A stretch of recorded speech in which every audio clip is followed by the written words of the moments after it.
is going. So welcome everybody. My name is Coach Staci Ann and you've joined my meetup group. Tonight's discussion or presentation rather will be on speaking and presenting with confidence for more effectiveness. So what do you think makes a presentation when you listen to somebody speak? What gives you confidence in them? Can you think of anything? I guess the way they may connect with like their audience. Okay, I that's guess great. yeah, I guess they want to be like heard, Okay, like to feel like they can relate to, whatever it is that it might be, and they feel, just motivated to okay, be the best, I guess. That's all I good. can get. No, that's fantastic. That's great. So when we present, one thing that I know that I've liked to do, and part of my background, even through school, is I've taken a lot of theater and acting courses Oh wow.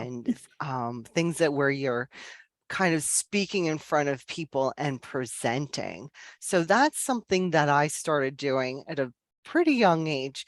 And so when we speak, do you know how we are basically telling people who we are? Do you know that? So basically, when we're Okay, yes, I'm speaking, stumped here. yeah, no, that's good. We are relaying information about ourselves. So so we are revealing who we are to other people. And there's this word, there's this thing that people talk about. They're like, oh, I don't want to be judged. I don't want to be judged. And I understand that. But what I really see is people, we're all evaluating and assessing people as we interact and as we speak to them. And this is something we all do.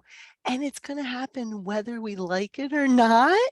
Mhm. And why are we doing this? We're doing it so that we can figure out, okay, what's this person all about? Can I relate to them? Do I have anything in common? Do I have something to talk about them? Talk with them about, not about them, but Mhm. talk with them about? Is that, does that exist? What are my options there? I was actually out walking just before this presentation, and there was a man who walked past me and he had a Penn State hat on. And I was Mm. like, oh, I went to Penn State. So I went to Penn State. So it made me think about for this little presentation. When I went to Penn State, I actually went to this town that was about 10 minutes north of where the Penn State main campus is, which is basically in the middle, almost smack dab in the middle of the state of Pennsylvania. And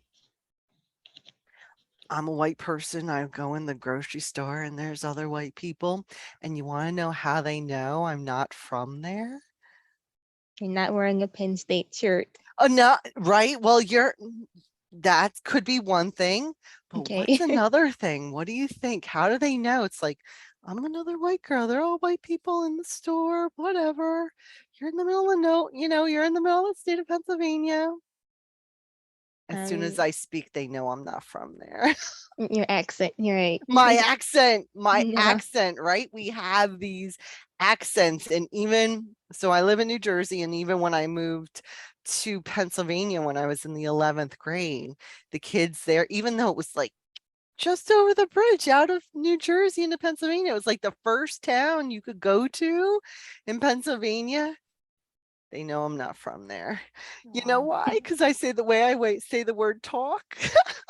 Oh. It was different, right? I Oh.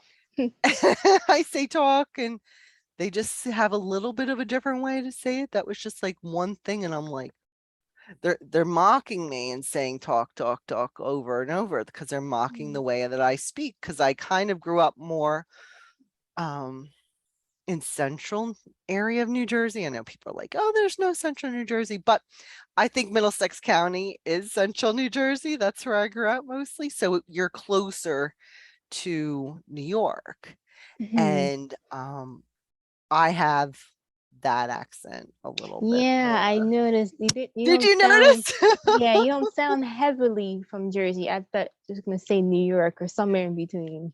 Yeah, or maybe I've Yeah. just watched way too many Seinfeld episodes too, because I hear it there. And I lived in Las Vegas for a bit of time and I taught out there. And I'll say to the students, so where am I from? Because I like to tease them and see Mm. if they will, if they'll notice, like, I had one student actually picked it out because she had a relative that was from New Jersey. So she was able to pinpoint it, but Mm. most of them, like, they don't, they don't know. But part of communication and speaking is just realizing that we have all these things are going to be revealed when we're in front of other people. So Mm. we want to make sure that that we're aware of it, so we know these little things that could be happening or coming across. And then when we speak with confidence, we know we have a purpose and we want to be clear and concise for for those that we're speaking to. So Mhm. something else that I learned, and this was early in the 10th grade, and I was taking a theater course in high school because we got to take an elective, and I loved theater at that time. Mhm. So I took it. So one of the first things in like the one of the first 2 days of class, what the teacher told us. So do you want to know what we say that shows that we kind of don't have confidence in what we're saying? Oh What do you wow, think? I would love to know that. Do you want to know? You ready? Yeah. Yeah. The more we say the word like, and the Oh more we wow. say, Oh wow. I Well, know, yes, that's I me. know, You got me. I know. And it is, so that's something kind of that got in my head early, uh, to try to eliminate, excuse me, from my speech. Mm. And I don't, I'm sorry, I'm still getting over COVID, so I still have like some congestion and It's stuff. no problem. It's fine. So I'm working on it. Um, so I worked, on trying to not say that, or at least being pretty conscious Mhm. of when I am saying it and knowing when I can use that more and when I can't, depending on who I'm speaking with. So, Okay. something to keep in mind is when particularly if you're going to interview or if you're going to see someone you're trying to impress, Oh well. that's particularly where you want to try and remove that from your speech if you can. Now, here's something that you can replace the likes and the ums with, Okay. if at all possible, All and right. that's with a pause. Okay. So if we're not sure of what we want to say next, we pause. So did you see how I just did that? Yeah, I noticed. Right? I said, if I'm not sure and I'm thinking as I'm talking of what I want to say next, I pause, Okay. right? Mhm. If possible. Now, don't be hard on yourself because it doesn't always um see, and there's the it's not always able to remove it, right away, Yeah. but it's more bringing it to a higher level of consciousness. And sometimes when we do that, that will allow us to relay our thoughts in a more confident manner. Okay. Now, I understand. yeah, now one other word. So there is another one that shows a lack of confidence Mm. in our speech, and that's the word just. And I Oh only wow. learned this one kind of recently where, well, I just wanted to say when you add in that just Mhm. takes away the confidence. Wow. That shows that you have a lack of confidence. So as we are communicate, like we are living. So I said like there, right? So I'm like, so I'm thinking I've got to watch out, right? Because Mhm. I'm starting to use it because I'm getting more conversational than presenting. Mhm. So that's another reason why I do this.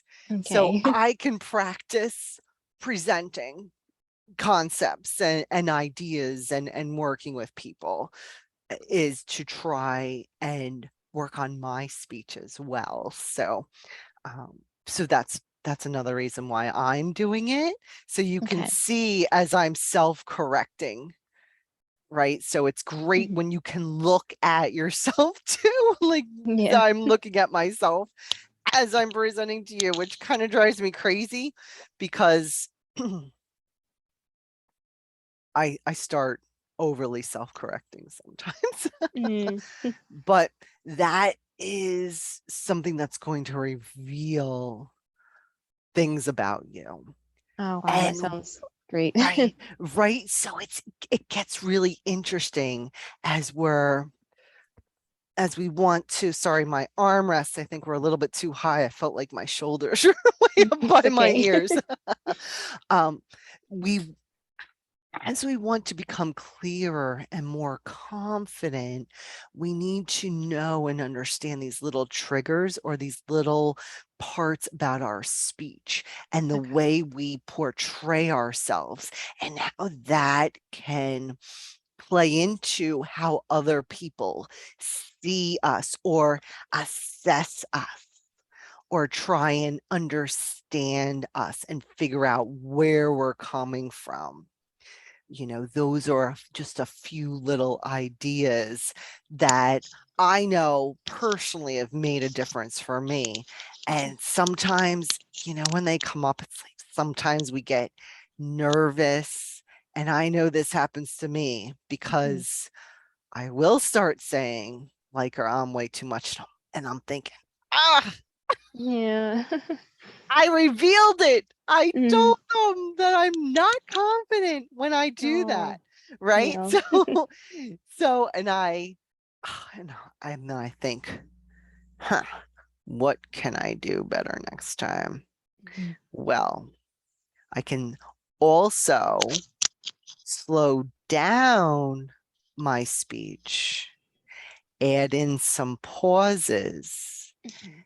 and make sure that I'm thinking clearly and not thinking in an anxious sort of way Mhm. or um, or less prepared sort of way when we kind of quiet it down and slow it down. We can add confidence to our speaking abilities or how we are relating or portraying our ideas and what we have to say. Okay. Does that make sense? Yeah. Yeah. Do you Mhm. have anything that you'd like to practice? Um, I might like, would it be weird if I practice that like in the mirror? No, Like, I that's think that that great. would help a bit. Yeah, I never, That's great. I thought it was silly. I would see it, but I was like thinking that might be like helpful, and Definitely. I never really thought of my speech being like that. So I want to like work on it and improve it. I think I would feel more confident if I remove some of the things that would make me less confident, I guess. Yes. Yeah. Yes. And that's it. It's how we're coming across, and the confidence comes from also practicing our the knowledge we have. So Mhm. another reason why I wanted to start doing these presentations and speaking on particular topics is I had ideas swimming around in my head, and I find that when I have to then present or talk about it, it forces me to organize it and make sure that I am relaying that information in a way that's clear. Okay. So that's another reason why I particularly practice doing this, Okay. because I see that as important also for my future.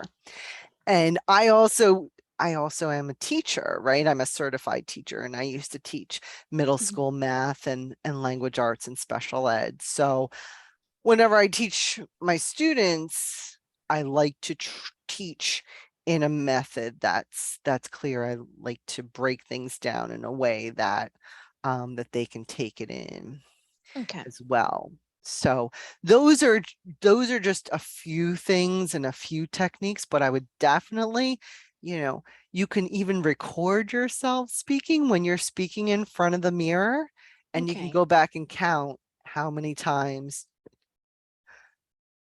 you say like or so Okay. that, right? Because it's all about bringing it to that higher level of consciousness Mhm. in our minds. And when we do that, we're more likely to be able to, uh, control it, Mhm. minimize it, stop it. So, for example, there's some have you heard of people saying, well, they're eating too much, well, they're eating mindlessly, right? Because you're Mhm. not thinking about it, or you're just sitting watching TV mindlessly, right? Yeah. Things go out of our general level of consciousness, and when they do, we're not as likely to be able to fix that.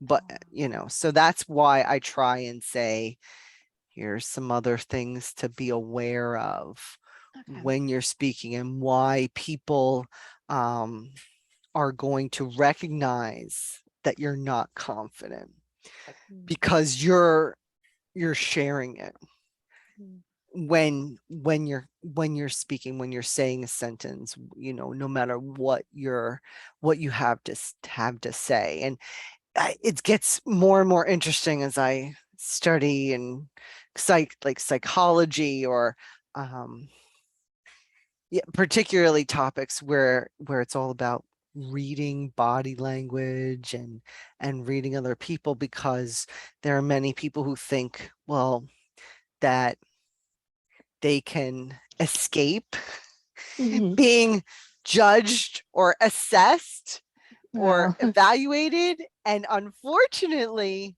no one can. No one no. can. The act of doing it reveals things.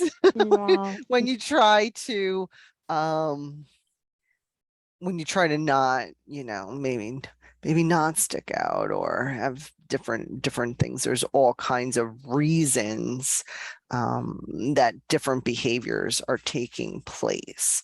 mhm, So and I'm not saying you always have to get rid of it, because sometimes they belong there, but if they're getting in the way of conveying a concept, mhm. then you setting yourself up for not being as confident as you could be. Right. Makes So sense. yeah, so those are some of the thoughts. And we all want to, and again, we all want to speak confidently. We want to be clear. We want to be taken seriously. We want to build relationships. We want to make more friends.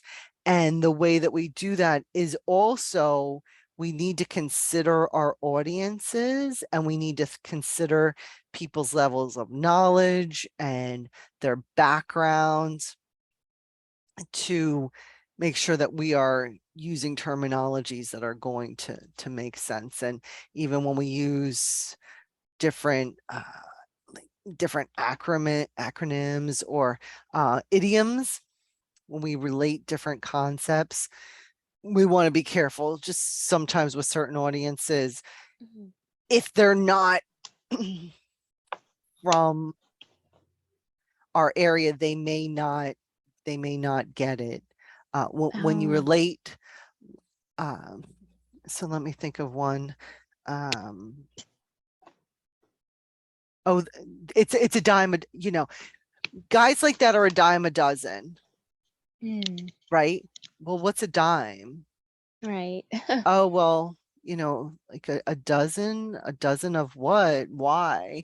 Yeah. Mm, So sometimes while they're good to use, and I am guilty of it all the time mm, because I love to compare things and I find it fun, but even when I was teaching, sometimes I feel like I would use it. I would use concepts like that, but I don't know if my students were getting it or not. But mm, so sometimes those phrases we just want to make sure, is this person, did they grow up in the United States? Do they grow up someplace else? Where do they grow up? Did they have that do they understand the context of it? So right, right. using phrases that are going to be clear to others can also increase the confidence when we're speaking. Okay. Are there any So, questions, feedback, thoughts? yeah, I have a question. Sure. I think you reminded me when you said that people didn't know where they knew that you weren't from Jersey. I mean from I'm sorry, Pennsylvania. Yeah. Is that right? So it made me see there I go with I'm trying to I know um it's hard. It takes, you have to think about it really. It takes so practice. I'm still working on it myself. So yeah. So I was thinking, would it be like another way where you could replace that like slang? I guess it's kind of like slang from the area. yes. What Yes. other way would you convey like the message you're trying to send? Okay. Do you mean if when you're taking out the slang? Yeah, how would you what's the word? Instead of saying like a dime a dozen, what other way would you Okay. be able to say that to Okay, someone who great. weren't from the Okay, area? great. So Yeah. okay, so good. So if we're saying that, so we'll just say, sometimes certain types of guys that don't treat girls right. Oh, they're a dime a dozen. You find them all over. So you might Mhm. just say they are people who do not always treat women as fairly as I would like them to. And I find it very common where it's happening on a regular basis, Okay. where I'm interacting with people, with men like that quite frequently. It seems like almost every day I'm meeting them regularly. So that's really the concept that I'm kind Yeah. of shortening into a, oh, he's a player. Guys like that are a dime a dozen. You Mm. you regularly encounter, right? So we're kind of shortening that. Okay. And maybe that's not the best one, but I know that there's a lot of phrases out there like that, and it's easy for somebody to get lost and be like, you know, I'm not sure what you mean by that, or feel alienated or left out because of that. Okay. And we want to, when we're speaking confidently, we're also considering everyone and making sure that we are being clear with our thoughts and ideas. So sometimes what I try to remember is to ask people sometimes, do you know what I mean by that? Was that Oh, clear? great. You have that phrase? Because sometimes I know if a few years back I said something and it didn't come across right, and I can't remember exactly which idiom I used, but I just know that it's out there, and it's kind of like I feel bad a lot of times because it feels like I'm tricking people who Mm, yeah. I'm like, I don't mean to trick you. um I don't want to be unfair to people. So that's just another idea as far as when we're expressing ourselves, or maybe just thinking about, am I on an interview? Am I being clear enough with my thoughts? Am I being confident? Have I researched? Have I read enough on certain topics that I talk about or relate to people? And then when we know that we have done enough research and reading to understand, our ideas can come across more confident because we know that we have backup to what we're speaking about. Okay, that sounds great. Yeah. All right. Um, Great. Any other thoughts, questions? Hello, Stacy. Hi. This is Gautami. Hi. How are you? I'm doing great. How are you? Good. Thank you. Thanks for joining. Thank you so much. It's good I joined because the whatever topics you were discussing, it was something related to me. Okay. And I am also going through something like I'm preparing for my interview. Okay. And to be honest, I'm an introvert Okay. and I've been a stay-at-home mom for almost 8 years. And now I'm trying to break and get into a job. But, Okay. you know, I just try to attend some interviews, but I knew the concepts. But when I'm just trying to speak out, something blocks me, and I just, I couldn't come up with words. Maybe because of the language, I'm Okay. not sure, and I don't know how to take it every time. I think it happened almost thrice, Okay. and every time something blocks me, and I just stumble with the words. Okay. So, and I'm also not exposed to people for a long time. Being a stay-at-home mom, I was just busy with my kids and everything. Yeah. So, I'm just trying to break out of that. And for the business analyst, you need to speak a lot, right? So, Yes. I didn't know where to begin. I knew the concepts, but the way I trying to explain them, and something blocks me, and I Okay. just go blank on Okay. interview. Okay. Okay. Let me ask you this. Mhm. Do you bring any notes, sentences, anything written down? I don't. Okay. That would be one of my suggestions. Okay. Can I ask you, is there anything specific that you blanked out on? Is there a certain topic, or was there any kind of trend in that? Was there anything? Not like that exactly. Okay. I knew what they're asking, but all of a sudden, when they just put some different phrases, and maybe it's a language I'm just getting scared of because I'm not a native English speaker and I'm from India. Mhm. So, And when they, that's what I was actually talking to about with Ebony about just before, and I was mentioning okay, the idioms right, where us, native English speakers, and it's probably the same for a native Indian speaker, that sometimes concepts are not mm-hmm. transferring based on your experience and background. You just may not be familiar with it. And that, I think, is true from what I understand. Pretty much every culture is going to have their own, Yeah, right? So it's common, it's not unusual. But let me ask you this. mm-hmm. Can you slow down as you speak? Okay.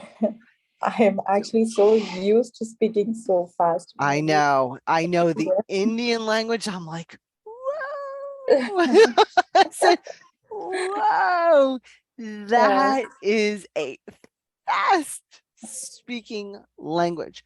And Mhm, again, completely understand, mhm, as that's what you're raised on. So of mhm, course mhm, you are going to be used to doing that.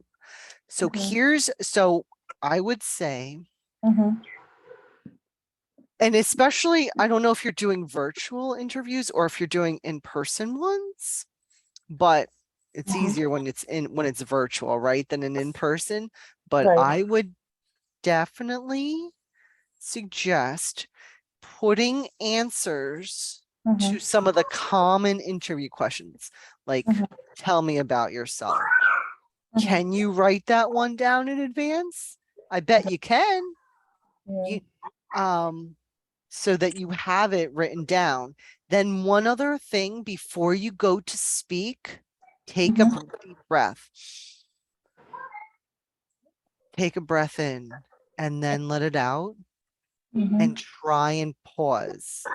Now, what I would also say is practice speaking in front of a mirror. And I know Ebony and I were talking about that because a few little tricks that I was telling her, she is going to practice in front of a mirror.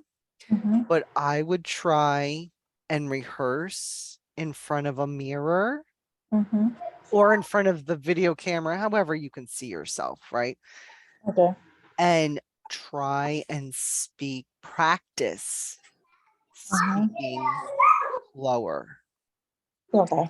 And what the slowness does, it gives you time Mhm. to think of your next concept or the next sentence that you want to say. That Okay. makes sense. Does that sound at all helpful? It I does. know It. it's like it's kind of it's more of a practice makes perfect thing. It's more of a see, I'm taking a breath and I'm Mhm. thinking about what I want to say, right? And I'm doing a pause, Mhm. right? Because I'm Right. giving myself time. Mhm. So you need to work on being ready with those phrases. But if you can even come up with an in-between phrase or a buy yourself time phrase, say, yes, I would be glad to answer that question. Or you can probably come up with something better. Or can you come up with a filler?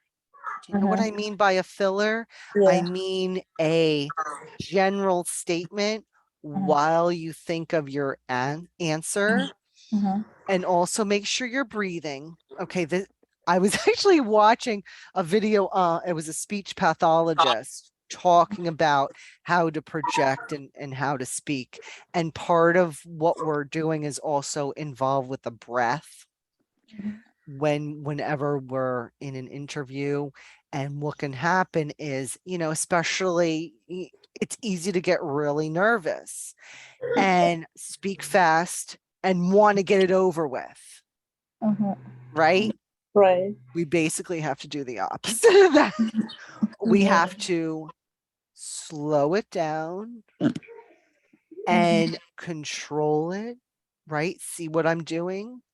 I'm breaking down sentences, right? I said breaking down sentences, pause, Mhm. thinking of thinking of other ways to convey our concepts, right? It's all kind of it's coming down to my breath, Mhm. pausing, time to think. But if you can have some ideas written down, that might help you. So when if you're nervous or you're losing your words, you can have a reference Right. to look at. Okay. Do you think that that's possible for you or no? I have to try that. I will definitely try that the next time to see Okay. if that works with me.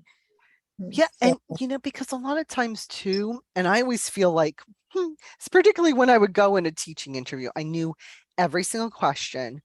The reason is I've been on several teaching interviews and pretty much every school asks the same slew Mhm. of questions. So Yeah. I feel like I can just sit there and answer all your questions. You don't even have to, right? Yeah. So sometimes I feel like, let me just do a sales pitch for you because I can just answer your questions in one fell swoop.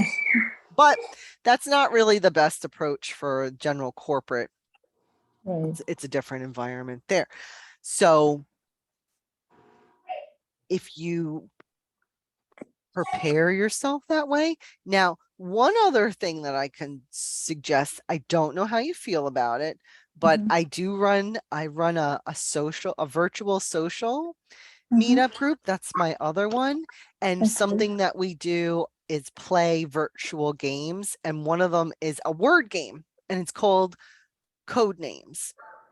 Okay. And you might like to join us. It's free. Sure. Everything is all free. It's all online Okay. and it could give you a chance to speak with native English speakers a little bit more. And people join from everywhere. Don't get me wrong. I have people who join actually, who join my I have some friend making groups and friend making events, Okay. and they would join to practice their English. I actually had That's people said they were doing that. I had people from Brazil wow. join, and the Pacific Rim. I have people in Malaysia, Indonesia, Canada, people just coming into New York who are from other places. I've really had people from all over the world join my group and come to my events. I was always thinking, how are people finding my wee little bitty group? Actually, that sounds very interesting. That is a good way to network and also learn a language to, you know, like, You basically I, have to be forced, which something right. I would like to learn is Spanish more, and I really have to be forced to sit and think about it and to um try to convey my concepts Mhm. um in another language, right? Oh yeah, my other group, sure, Ebony. So my other group is a, let me get the link here. My other group is a straight, it's called virtual social events for professional. It was initially it was singles because I was a single person and I was like, well, let me see if there's other single people. Usually married people don't always want to do it, but it doesn't matter. I have married people too. That's just what it's called. And I have events. Let me see. My next event is actually tomorrow night where I call it virtual games and friend making, because we play games and we get to know each other and make friends. I have around my events, they vary in how many people attend. It's usually anywhere from 4 to 16 people Mhm. per event, and then we play the code names or we play taboo. So we're playing various word games, and we'll do some trivia sometimes too, or bingo, but it may be a chance for you to get some Yeah. practice. And there are some other groups like that out there too. There's this other international friend making, and there's a few different ones depending on what your schedule is. I Right. created it personally because I wanted something that would work for my schedule. I found that It's not was letting me join because I don't have a profile picture. Maybe I have to. oh, and do I have that as a requirement? Yeah. Oh, let me see. Oh, I didn't even. Oh, let me see. Let me see. You know what? I completely forgot that I had that on there. So let me see. I'm just going to stop the recording for right